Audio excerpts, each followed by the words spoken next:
예수님을 알지 못하고 하나님을 알지 못하는 사람들은 인생 전체가 두려움의 연속입니다. 처음부터 마지막까지 두려움을 떨쳐버리지 못한 채 살아가죠.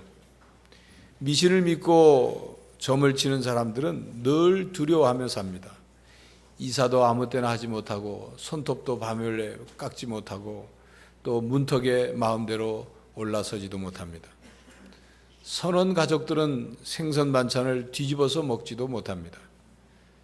자식이 빨리 죽을지 모른다는 점쟁이의 말을 믿고 수백만 원짜리 구판을 벌리라는 사기를 당하면서도 두려움에서 벗어나지 못해서 꾸역꾸역 구판을 벌입니다. 어떤 사람은 병원에 가서 당신은 암입니다 라는 이야기를 듣게 될까 봐 두려워서 병원에 가지 못하는 사람도 있습니다. 어떤 사람은 실직하여 무능력자로 몰릴지 모른다는 두려움 때문에 늘 편치 못한 삶을 사는 사람이 있습니다. 인간을 불행스럽게 만드는 것, 그 중에 하나가 두려움입니다. 이런 두려움이 정신질환이 되면 공포증이라는 병을 앓게 됩니다. 이 공포증은 두려움과 이성이 분리될 때 나타나는 결과죠. 이성적으로 그 두려움을 잘 분석하지 못하고 그 두려움에 끌려가는 겁니다. 예를 들어서 마조리 고프라라는 여성이 있었는데 그는 1949년 자기 아파트 문을 걸어 잠근 뒤에 이후 30년 동안 아파트 문 바깥으로 딱 3번 바깥으로 나왔습니다. 한 번은 수술 때문에 나오고, 한 번은 가족을 방문하기 위해서 나오고, 한 번은 죽어가는 친구에게 아이스크림을 사다 주기 위해서 나왔습니다. 이 마조리 고프라라는 이 사람의 병은 광장 공포증입니다. 탁 트인 공간에 대한 두려움이죠.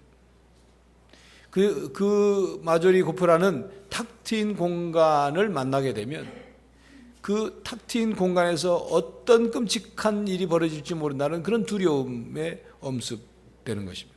견딜 수가 없는 거죠. 여러분 어떻습니까? 탁 트인 공간에 들어서면 오히려 마음이 확 트이지 않습니까?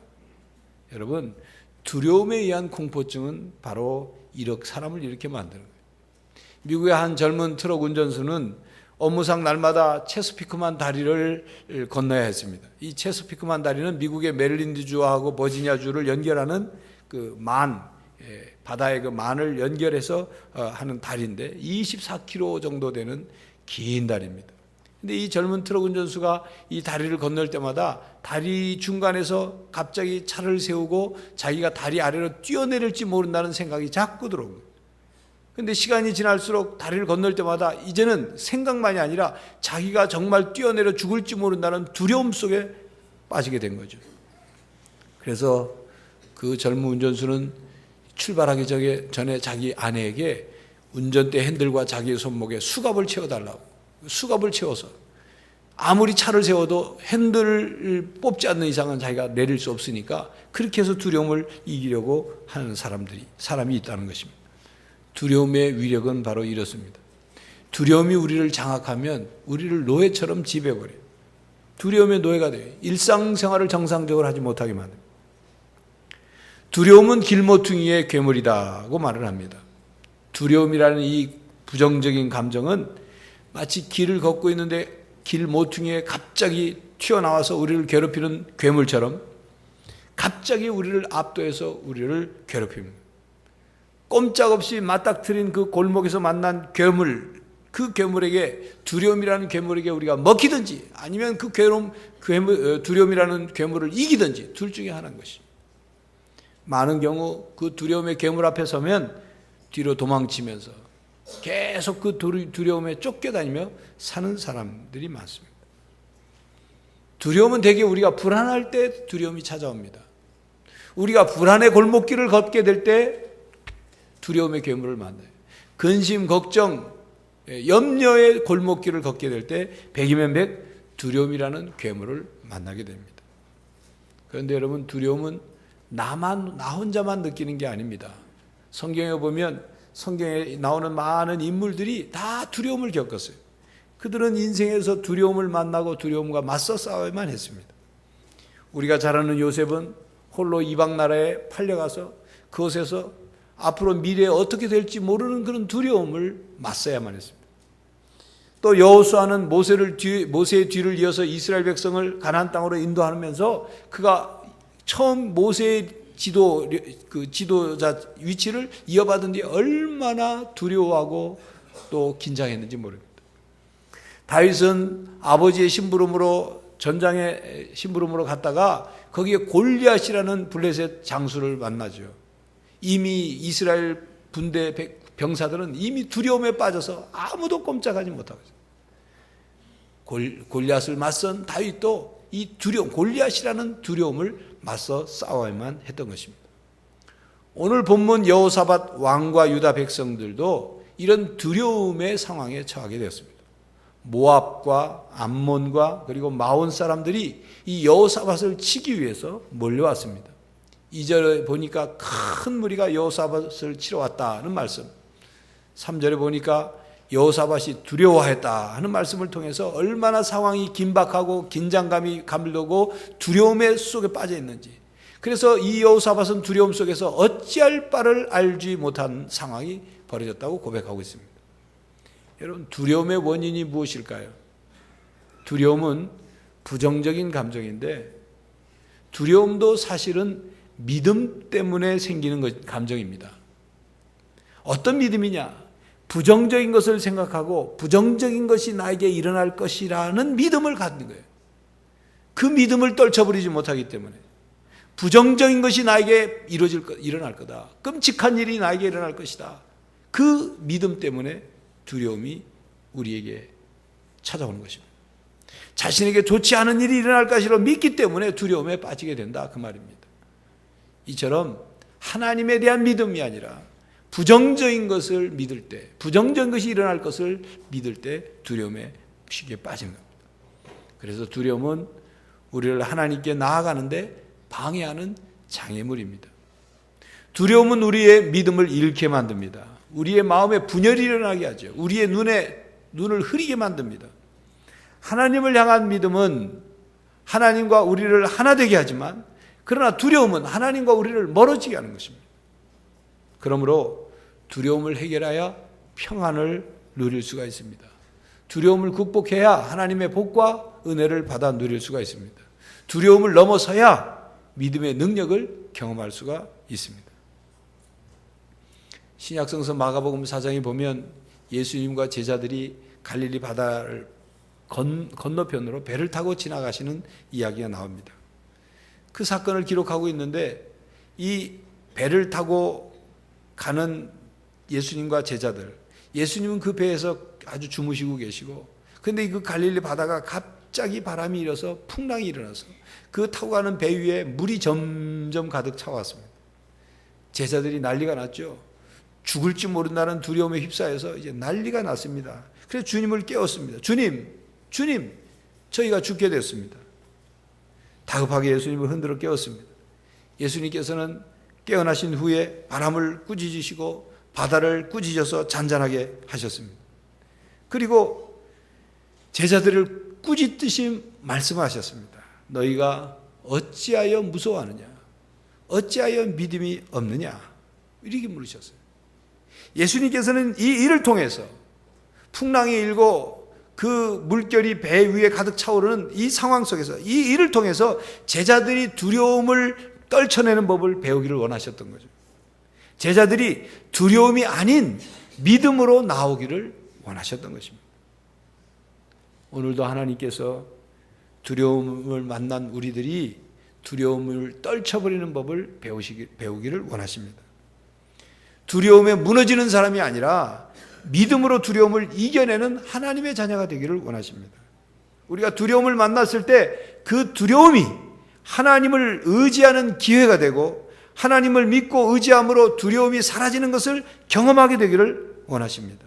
이런 이유로 때로는 하나님께서 우리의 믿음을 훈련하고 연단시키기 위해서 이런 어려운 일들을, 두려움의 일들을 경험하게 하시는 거죠. 그러므로 우리는 두려움을 극복할 것인가? 아니면 두려움을 오히려 하나님을 믿고 우리는 두려움에 굴복할 것인가? 아니면 두려움을 오히려 하나님을 믿고 의지하는 기회로 삼아서 살아계신 하나님을 경험할 것인가를 선택해야 합니다. 우리가 두려움에 짓눌려 살 것인가, 아니면 예수님과 동행함으로 두려움을 이기고 자신의 신앙의 능력을 경험할 것인가, 이 둘 중에 하나를 선택해야 한다 그 말입니다. 여호사밧 왕은 공격하라는 적들을 대적할 능력이 없었습니다. 그는 두려움 앞에서 어떻게 할 줄도 알지 못했습니다. 여호사밧은 자신의 모습이 하나님 앞에 온전하지 못하다는 것도 잘 알았습니다. 그러나 여호사밧 왕은 두려움에만 빠져 있지 않았어요. 그는 두려움 속에서 도우실 하나님을 바라보았습니다. 그리고 자신이 바라본 하나님을 믿고 하나님의 약속을 붙잡고 기도했습니다. 여호사밧은 실제로 큰 군대를 소유하고 있었지만 자기 군대를 그는 의지하지 않고 오직 하나님만 의지하는 올바른 신앙의 자세를 취했습니다. 여호사밧은 자기 아버지 아사왕으로부터 믿음의 기도를 배웠을 것입니다. 그의 부친인 아사왕은 구스 사람 세라가 100만 대군과 300개의 그 병거를 끌고 왔을 때 아사는 자기의 군사력을 의지하지 않고 전적으로 하나님을 의지해서 자기 백성과 자기 나라를 위해서 하나님께 기도했습니다. 위기 속에서도 두려워하지 않고 하나님께 믿고 하나님께 맡기고 기도했습니다. 바로 이 아들 여호사밧이 아버지 아사왕의 그 믿음의 기도를 보았을 것입니다. 그리고 배웠을 것입니다. 그래서 여호사밧은 너무나도 미약하고 아무 힘도 없는 사람이었지만, 그러나 그는 해결의 통로를 하나님에게서 찾은 것이죠. 그는 얼굴을 여호와께로 향하고 간구했습니다. 그리고 유다 백성들에게 금식을 선포하고 모든 백성들이 여호와께 간구하도록 했습니다. 바로 오늘 본문 5절부터 12절까지의 내용은 여호사밧이 하나님께 기도한 기도의 내용입니다. 여호사밧은 이 기도 속에 자기가 믿는 하나님이 어떤 하나님인가를 신앙 고백하고 있죠. 첫 번째로 하나님은 만민을 다스리시는 통치자 하나님이시라고 고백하고 있어요. 하나님은 자기 민족뿐만이 아니라 모든 이방 사람들의 모든 나라를 다스리시고 권세와 능력이 많으신 하나님임을 고백하고 있어요. 두 번째로 하나님은 환난 중에 부르짖는 사람들의 기도를 들으시고 구원을 베푸시는 하나님을 고백하고 있어요. 특별히 솔로몬이 성전을 봉헌하고 그 성전에 서서 하나님께 기도한 내용이 있죠. 재앙이나 난리나 견책이나 온역이나 기근이 임했을 때 내가 이전에서 우리가 누구든지 이전에서 기도하면 하나님 응답해 주십시오. 하나님이 그러겠다 약속하신 그 약속의 말씀을 붙잡고 여호사밧은 기도하고 있는 것입니다. 환난 중에 우리를 도우시는 하나님은 온 우주의 통치자이십니다. 그분의 권세와 능력은 영원한 것입니다. 바로 여호사밧은 이 하나님을 바라보고 있는 것입니다. 오늘 본문 12절 말씀을 우리 함께 같이 읽겠습니다. 함께 읽겠습니다. 우리 하나님이여 그들을 징벌하지 아니하시나이까. 우리를 치러 오는 이 큰 무리를 우리가 대적할 능력이 없고 어떻게 할 줄도 알지 못하옵고 오직 주만 바라보나이다 하고, 여호사밧은 자기가 어찌할 바를 알지 못할 상황에서 여호와 하나님만 바라본다, 주만 바라본다 고백하고 있습니다. 이 하나님만 바라본다, 주만 바라본다는 이 고백 속에는 두 가지 법칙이 담겨져 있어요. 하나는, 첫 번째는 바라봄의 법칙이고 두 번째는 집중의 법칙입니다. 여러분, 믿음이란 바라보는 대상을 바꾸는 것입니다. 이전에는 나만 바라봤고 내 능력만 바라봤고 세상의 힘만 바라봤고 세상의 방법만 바라봤고 아무짝에도 쓸모없는 우상만 바라보고 살았다면, 이제는 하나님만 바라보며 사는 것, 이게 신앙생활이에요. 하나님만 바라보고 바라본 그 하나님을 믿는 것, 이게 신앙생활이에요. 여러분, 우리 인생에서 무엇을 바라보며 사느냐, 무엇을 바라보며 사느냐는 아주 중요한 것입니다. 바라보는 대로 인생이 결정된다고 해도 틀림이 없어요. 인생에서 더러운 것만 바라보는 사람은 더러운 것에 오염이 돼서, 더러운 것에 감염이 돼서 더러운 인생을 살 수밖에 없는 거예요. 인생에서 문제만 바라보고 사는 사람은 끊임없는 문제 속으로 끌려들어서 문제투성이 인생을 살 수밖에 없는 거예요. 인생에서 부정적인 것만 바라보고 사는 사람은 온갖 부정적인 감정이 가득하고 부정적인 인생을 살 수밖에 없는 것입니다. 그러나 인생에서 선하고 깨끗하고 아름다운 것만을 바라보는 사람은 그 인생이 선하고 아름답고 깨끗한 인생을 살 수 있는 것입니다. 바라보는 대로 관심을 갖게 될 것이고, 바라보는 대로 생각하게 될 것이고, 바라보는 대로 꿈을 꿀 것이고, 바라보는 대로 닮아갈 것이고, 바라보는 대로 이루어 갈 것입니다. 이것이 바라봄의 법칙이에요. 그러므로 하나님을 바라보고 예수님께 시선을 집중하면 두려움은 줄어들고 믿음은 강해지는 것입니다. 요셉은 형들에게 배신당해서 애굽의 노예로 팔려가고 그곳에서 또 억울한 누명을 쓰고 감옥에 갇히는 등 끊임없는 미래에 대한 두려움이 그를 찾아왔지만 그는 오직 하나님만 바라본 거예요. 두려움을 바라본 게 아니라 하나님만 바라본 거예요. 하나님께서 주신 약속만을 바라본 거예요. 골리앗을 맞닥뜨린 다윗도 두려움 속에 벌벌 떠는 형들과 이스라엘 병사들의 그 말에 신경을 쓴 것이 아니라 하나님만 바라봤어요. 과거에 자기를 어떻게 하나님이 지켜주시고 도우셨는지 그 하나님만 바라본 거예요. 다니엘은 사자굴에 던져지면서 무서운 사자를 바라본 것이 아니라 자기를 지키시고 보호해 주시고 구원해 주실 하나님만 바라본 것입니다. 바울은 로마 감옥에 갇혀서 그 감옥에서 답답하고 참으로 억울하고 그리고 불안하고 두려움 속에 빠질 수밖에 없었지만 그러나 그는 하나님만 바라봤어요. 예수님만 바라봤어요. 그래서 오히려 감옥 속에서 평안하고 기쁘고 확신에 차서 오히려 로마 병사들에게 복음을 전하게 된 것입니다. 이렇게 하나님만 바라봄으로 바라봄의 법칙을 실천할 때 우리는 두려움을 이겨낼 수가 있습니다. 어려운 문제를 해결할 수 있습니다. 문제를 풀 수가 있는 것입니다. 어떻게 할 줄을 알지 못할 때 어떻게 해야 하는지를 깨닫게 되는 거예요. 난관을 헤쳐나갈 아무런 능력이 없을 때 그것을 해결해 나갈 수 있는 능력을 하나님께로부터 받게 되는 것입니다. 여호사밧도 큰 군대가 쳐들어와서 두려움 속에 빠지게 되었을 때 하나님만 바라봤어요. 이것이 신앙입니다. 여러분은 이런 상황에 빠질 때 무엇을 하십니까? 곤경에 처하고 어찌할 바를 알지 못하고 두려움이 엄습할 때 무엇을 하십니까? 그때 하나님을 생각하고 하나님을 바라고 하나님께 나와 기도하십니까? 만약 그렇다면 그것이 신앙입니다. 만약 그렇지 못하다면 신앙생활에 아직 바르게 뿌리를 내리지 못한 것입니다. 뿌리를 내리지 못한 나무에는 열매를 맺을 수도 없고 열매를 거둘 수가 없는 겁니다. 여러분의 신앙이 자리를 잡기를 원합니다. 여러분의 신앙이 뿌리를 내리기를 원합니다. 그러기 위해서 기도해야 합니다. 자신이 연약한 존재이고 능력이 부족하다는 것을 인정한다면 하나님께 도움을 구해야 합니다. 자신의 인생이 우리 자신의 능력이나 지혜나 방법으로 해결되지 못하는 일이 수없이 많다는 사실을 알고 하나님을 믿는다면 하나님께 도움을 구해야 하는 것입니다. 이것이 믿음이에요. 이것이 신앙입니다. 기도는 하나님을 믿지 못하면 기도할 수 없습니다. 믿지 못하는 존재에게 뭘 구하겠습니까? 하나님을 바라보십시오. 하나님이 하나님이심을 믿으십시오.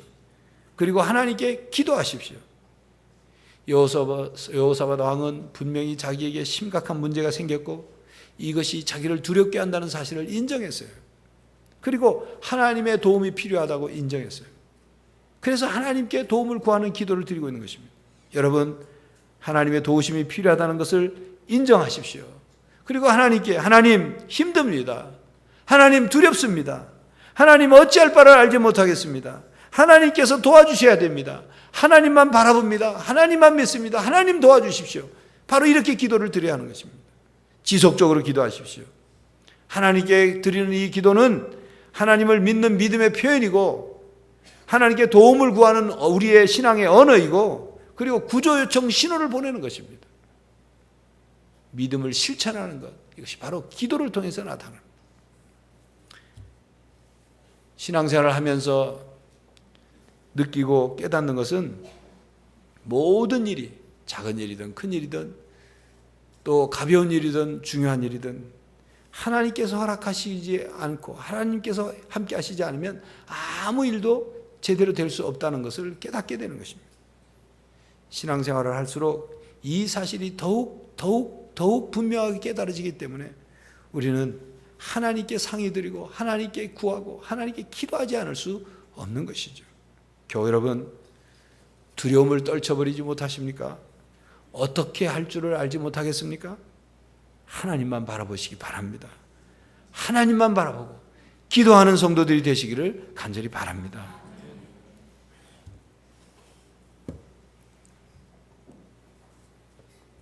신앙은 생각을 바꾸는 것입니다.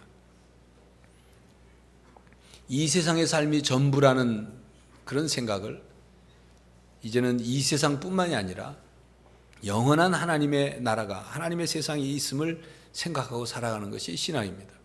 이렇게 하나씩 하나씩 우리의 생각을 바꾸는 것이 신앙생활입니다. 전에는 하나님이 없다고 생각하던 생각을 이제는 하나님이 계시다는 생각을 가지고 살아가는 거예요.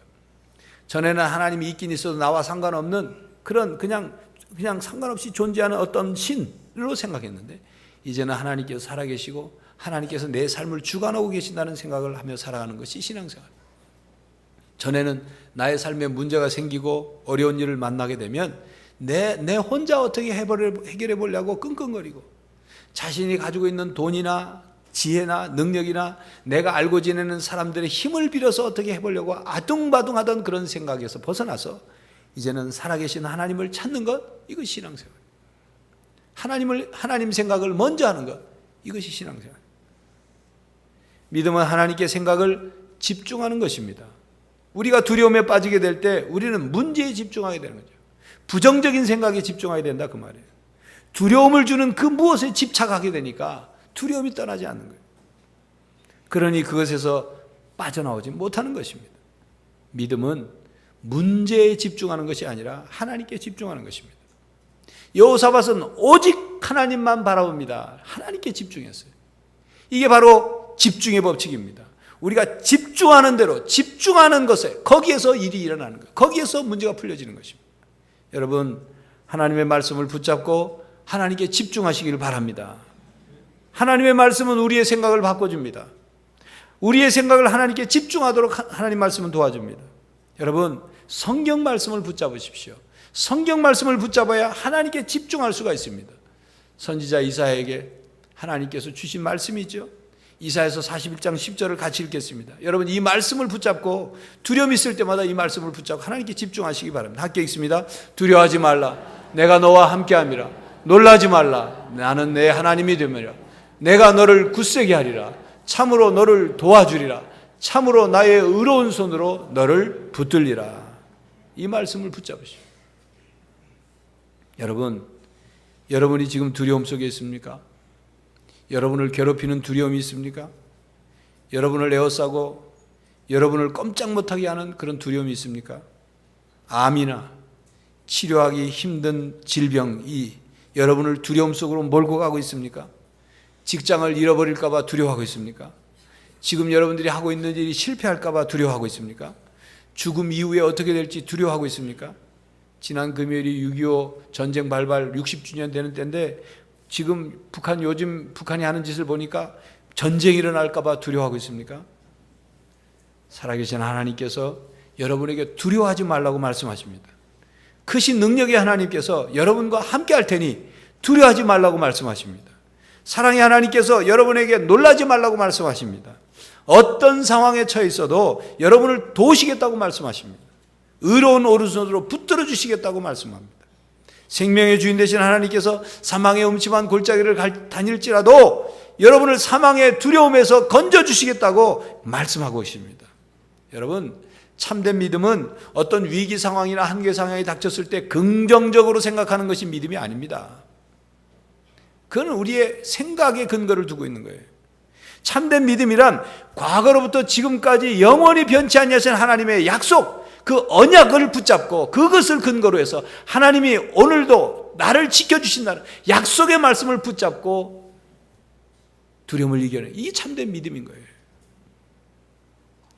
하나님의 약속의 말씀을 붙잡고 하나님께 집중하는 능력이 바로 믿음인 것입니다.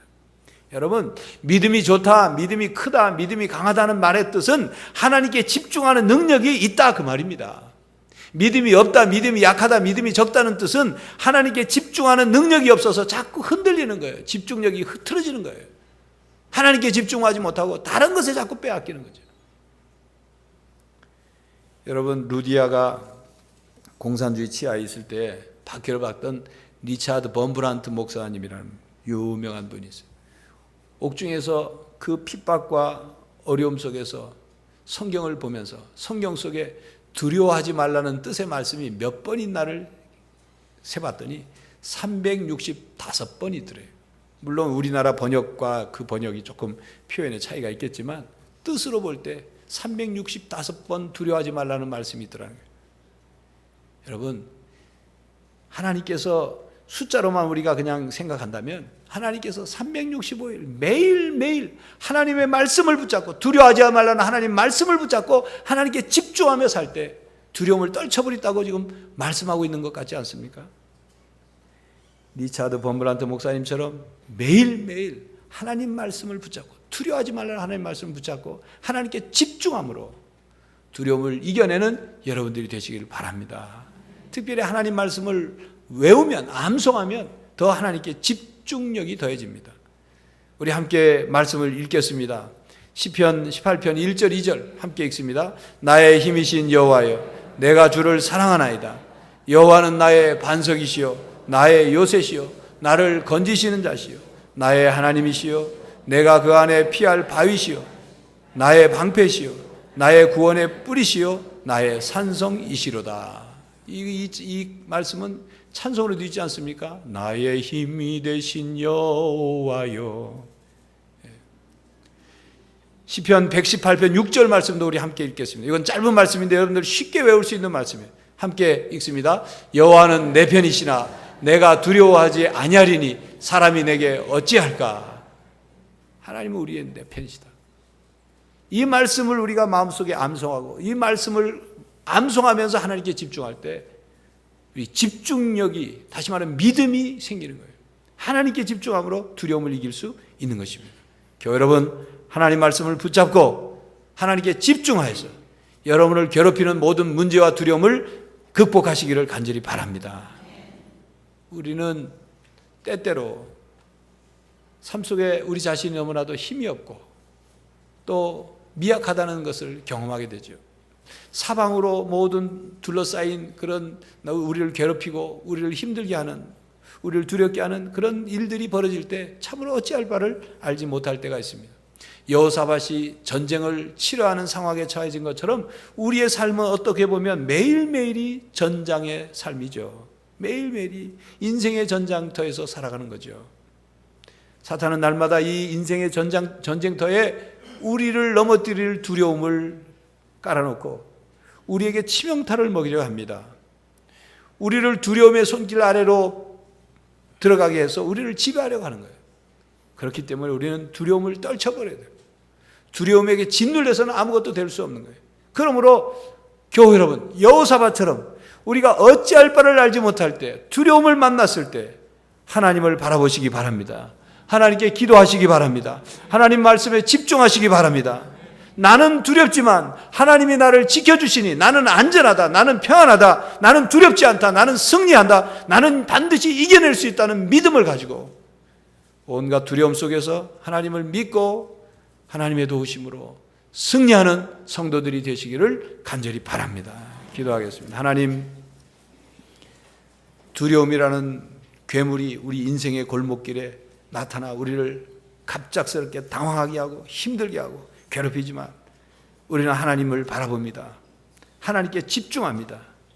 우리에게 두려워하지 말라, 놀라지 말라, 나는 내 하나님이 됨이라는 말씀을, 여호와는 내 편이시라는 말씀을 붙잡고 하나님께 집중합니다. 기도합니다.